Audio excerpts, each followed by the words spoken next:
Broker Jeevan ಪರ್ಯಂತ ನಾನು bachelor ಆಗಿದ್ಬಿಡ್ತೀನಿ ಕಣ. ಯಾಕಪ್ಪ? ಇನ್ಯಾವತ್ತೂ ನೀನು ಮದುವೆ ವಿಚಾರಕ್ಕೆ ನನಗೆ ಫೋನ್ ಮಾಡ್ಲೇಬೇಡ. ಜೀವನದಲ್ಲಿ ನೊಂದು ಬೆಂದೋಗ್ಬಿಟ್ಟಿದ್ದೀನಿ. ನಿನ್ನೆ ಅಷ್ಟು ಉತ್ಸಾಹದಲ್ಲಿದ್ದೆ, ಯಾಕಪ್ಪ ಗಿರಿ? ಏನಾಯ್ತು? ಏನಾಯ್ತಾ? ಈಗಿನ ಕಾಲದ ಹುಡುಗಿರೆಲ್ಲ ಬರೀ ಮೋಸ. ಮೋಸನಾ? ಮನೆಯವ್ರ ಹತ್ರ ಎಲ್ಲ ಗೋಕರ್ಣಕ್ಕೆ ಹೋಗ್ತೀವಿ ಅಂತ ಸುಳ್ಳು ಹೇಳಿ ನನ್ನ ಗೋವಾ ಕರ್ಕೊಂಡ್ ಬಂದಿದ್ದಾರೆ.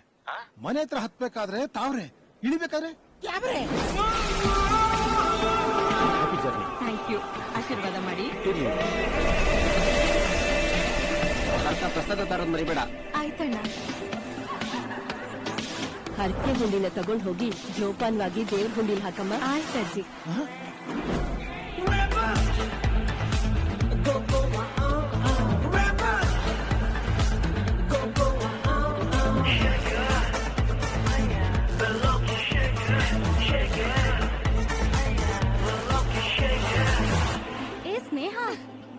ಟೂರ್ ಮ್ಯಾನೇಜರ್ ಬರ್ತಾರೆ ಅಂತಂದ್ರೆ ಇಷ್ಟೊತ್ತಾದ್ರೂ ಯಾರು ಬಂದೇ ಇಲ್ಲ.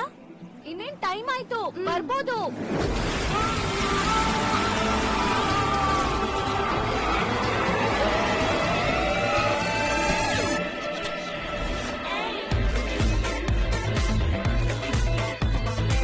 Hi girl, welcome to Goa.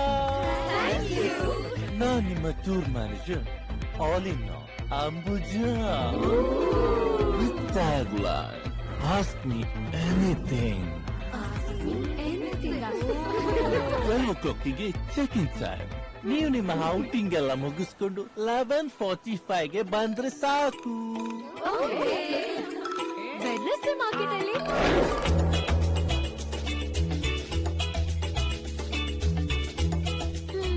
ಏನ್ ಮೇಡಮ್, ಆದ್ರೆ ಲವ್ ಮ್ಯಾರೇಜ್ ಆಗೋದು ಅಂತಿದ್ರಿ, ಅರೇಂಜ್ ಮ್ಯಾರೇಜ್ ಹೆಂಗ್ ಒಪ್ಕೊಂಡೆ? ಮ್ಯಾಚ್ ನ ಟಿವಿಲ್ ನೋಡಿದ್ರೇನು, ಮೊಬೈಲ್ ಅಲ್ಲಿ ನೋಡಿದ್ರೆ ಏನು, ರಿಸಲ್ಟ್ ತಾನೇ ಇಂಪಾರ್ಟೆಂಟು. ನನ್ ಎಕ್ಸ್ ಗಳ ಜೊತೆ ನನ್ ಈಕ್ವೇಶನ್ ಸೆಟ್ ಆಗ್ಲಿಲ್ಲ. ನಮ್ ಅಂಕಲ್ ಕಡೆಯಿಂದ ಈ ಪ್ರಪೋಸಲ್ ಬಂತು. ಹುಡುಗ ಪಕ್ಕಾ ಹಸ್ಬೆಂಡ್ ಮೆಟೀರಿಯಲ್. ಮನೆಯವ್ರಿಗೆ ಒಂದ್ ಜಾತಕ ಓಕೆ ಆಯ್ತು, ನನ್ಗೊಂದ್ ಸ್ಯಾಲ್ರಿ ಪ್ಯಾಕೇಜ್ ಓಕೆ ಆಯ್ತು. ಜಾತಕ ಓಕೆ ಆದ್ರೆ ಜೀವನ ಚೆನ್ನಾಗಿರುತ್ತೆ ಅಂತ ಹೆಂಗ್ ಅನ್ಕೊಂಡೆ? ನೀನ್ ಹೇಳ್ತಾ ಇರೋದು ಸರಿನೇ. ಬಾ ಕನ್ಫರ್ಮ್ ಮಾಡ್ಕೊಳ್ಳೋಣ.